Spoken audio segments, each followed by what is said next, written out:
कारण होतं कशा कारणासाठी तुम्ही पोलीस आयुक्तांची भेट घेतली आहे? काय आहे की मागच्या 1-2 वर्षामध्ये पोलीस कमिशनर प्रवीण पवार साहेबांनी खूप चांगल्या रीतीने या शहराला हाताळलेले आहे. जे क्रिमिनल्स जे आहे त्यांना प्रॉपरली कंट्रोल केलेलं आहे.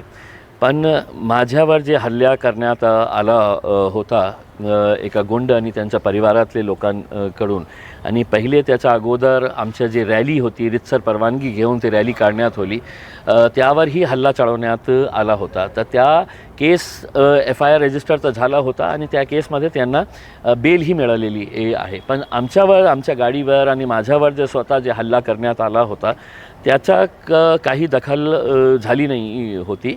मग त्याचा चर्चा करण्यासाठी आम्ही आलो होतो आणि पोलीस कमिशनर साहेब, सगळे पोलीस अधिकाऱ्यांनी आश्वासन दिलेलं आहे की आपण खूप स्ट्रिक्टली आपण लॉ अँड ऑर्डर मेंटेन करणार आहे, आणि जे कोणी लॉ अँड ऑर्डर ब्रेक करणार असेल आणि त्यांना असं वाटत असेल की आम्ही काहीही करू शकतो, तर पोलिसांनी आम्हाला आश्वासन दिलेले आहे की आम्ही टोटली यांच्यावर स्ट्रिक्ट कारवाई करणार आहे. तुम्ही मोर्चा काढणार असं काल रात्री म्हटले होते. माझा थोडासा रोष होता, पण आता पोलीस अधिकाऱ्यांसोबत चर्चा झाल्यानंतर मला काही असं पोलिसांच्या विरोधात जायचं नाही आहे. जे काही लॅक्युनाज, जे काही लॅप्सेस झाले होते ते मला पोलीस कमिशनर साहेबांना सांगायचं होतं. मी सांगितलं आणि त्यांनी मला आश्वासन दिलेलं आहे की त्याच्यावरही आम्ही कठोर कारवाई करणार आहे. तर आम्हाला इलेक्शन लढायचं आहे, आम्हाला पोलिसांच्या विरोधात जायचं काही कारण नाही आहे. पण जे लॅप्सेस आहे पोलीस कमिशनर साहेबांनी सांगितलं की तुम्ही आम्हाला सांगा की कुठे कुठे आमची काही त्रुटी झाली असेल, काही लॅप्सेस झालं असेल तर ते तुम्ही सांगा. आम्ही सविस्तर चर्चा केली आणि सगळे अधिकारी तिथे उपस्थित होते. सगळ्यांनी आश्वासन दिलेलं आहे की आम्ही खूप स्ट्रिक्टली जे कोणी क्रिमिनल एलिमेंट्स असतील या शहरामध्ये, ज्यांना शहराचं वातावरण खराब करायचं आहे, त्यांच्या विरोधात स्ट्रिक्ट कारवाई ते करणार आहे. नाही, जे माझ्या गाडीवर जे हल्ला चढवण्यात आला होता ते FIRमध्ये नोंदच नाही झाली होती त्याची. म्हणून आम्ही काल सिटी चौक पोलीस स्टेशनला गेलो होतो. तर आम्हाला असं सांगण्यात आलेलं होतं की ते जिन्सीच्यामध्ये जे घटना घडली होती ते FIRमध्येही आपण ते कंटिन्यू करायला पाहिजे होतं. तर माझा आक्षेप हे होता ते कधी करणार? जे आरोपी आहे त्यांना तर बेड मिळालेला आहे कोर्टाला. तर आता तुम्ही हे ॲड करणार आहे, याचा अर्थ हे आहे की 2 दिवस पूर्वी आपल्याला माहीत नाही होतं का की असा हल्ला सगळ्या मीडिया चॅनल्सवर, सगळ्या न्यूजपेपर्सवर होतं. मग त्याच्या बाबतीत काही का कारवाई करण्यात आली नाही होती?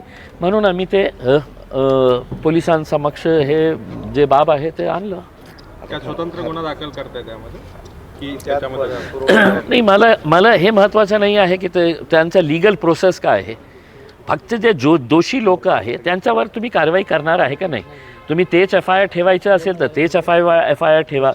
पण जे लोक खुलेआम असा प्रकारे असा गुंडगिरी करत असेल तर त्यांच्या बाबत आपण पोलीस काय करत आहे हे विचारण्यासाठी आम्ही आलो होतो. तुर्तास तुमचं आजचं आंदोलन स्थगित? हां, नक्की. आम्ही असं काही हे नाही होतं उसमें की पोलिसांनी आम्हाला आश्वासन नाही दिलं असतं तर नक्की आमची प्लॅनिंग होती की आम्ही आज मोर्चा काढणार होतो. पण आता सगळे ऑफिसर्स जे आहे, आणि मला विश्वास आहे प्रवीण पवार साहेब खूप शहरामध्ये चांगलं काम केलेलं आहे. ड्रग्सच्या बाबतीत असू द्या किंवा हे जे घटना घडली आहे किंवा त्याच्या अगोदरही त्यांची टीम खूप चांगली आहे. नवीन जे DCPs आलेले आहे ते चांगले ऑफिसर्स आहे. फक्त कुठेतरी लॅप्स झाला होता. ते लॅप्स आम्ही जेव्हा त्यांच्या निदर्शनास आणून दिलेलं आहे त्याने आश्वासन दिलं की 100% आम्ही कारवाई करणार आहे. असं काय सांगितलं तुम्हाला? तुम्ही कौतुक करतच सुधारले पोलिसांच्या? नाही, काय आहे की खूप म्हणजे एक तासच्या अगोदर आम्ही सगळं चर्चा केली की हे असं काय लॅप्स झाले होते. मग त्यांनी सगळे ऑफिसर्सला बोलवले होते आणि त्याच्या बाबतीत सविस्तर चर्चा झाली. म्हणून पोलिसांचं कौतुक करण्यासारखं नाही आहे. मी म्हणजे एक लोकप्रतिनिधी राहिलेला, 10 वर्ष आमदार खासदार राहिलेला माणसाला पोलीस स्टेशनला का जावं लागलं? स्वतः त्याची दखल का घेण्यात आली नाही होती ही माझी तक्रार होती. आता ती सगळं डिस्कस केल्यानंतर मला असा विश्वास आहे, समाधान आहे की ते त्याच्यावर कारवाई करतील. नाही तर मोर्चे काढण्यासाठी काय टाईम लागणार आहे? नाही केली तर आम्ही तिकडे पर्याय असेल ना. पोलिसांना वेठी धरल्यानंतर वंचित सुद्धा रस्त्यावर उतरले असं भुईगळांनी स्टेटमेंट. त्यांचा काय संबंध याच्या बाबतीत? त्यांचं असं म्हणणं आहे की तुम्ही आमच्या जे काही उमेदवार आहेत त्यांच्यावर जाणीवपूर्वक दबाव टाकून गुन्हे दाखल करण्याचा कोण उमेदवार आहे त्यांचे मित्र पक्ष कलिंग कुरेश दोघं ते त्यांच्या साईडला जे बसलेले होते ना उसमें, हं? ते किती महान पुरुष आहे त्यांना माहीत आहे का वंचितला? हं? हं? एक राशनचा घोटाळा करणारा बसलेला होता एक साईडला, हं? आणि दुसऱ्या साईडला ब्लॅक करून इथे मोठा झालेला, हं? त्यांचं काय देणं घेणं आहे? हं? माझी तक्रार पोलिसांच्या विरोधात होती, हं? आणि तुम्हाला काढायचं असेल तर काढा तुम्ही मोर्चा, आम्हाला कशाला? हां, आम्ही तुमच्या विरोधात काही बोललो नाही.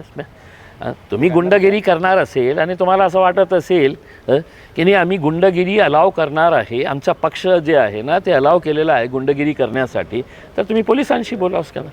मला कशाला तुम्ही हे करतात? मागच्या 2-3 दिवसामध्ये चला. 2-3 गुन्हे दाखल झाले.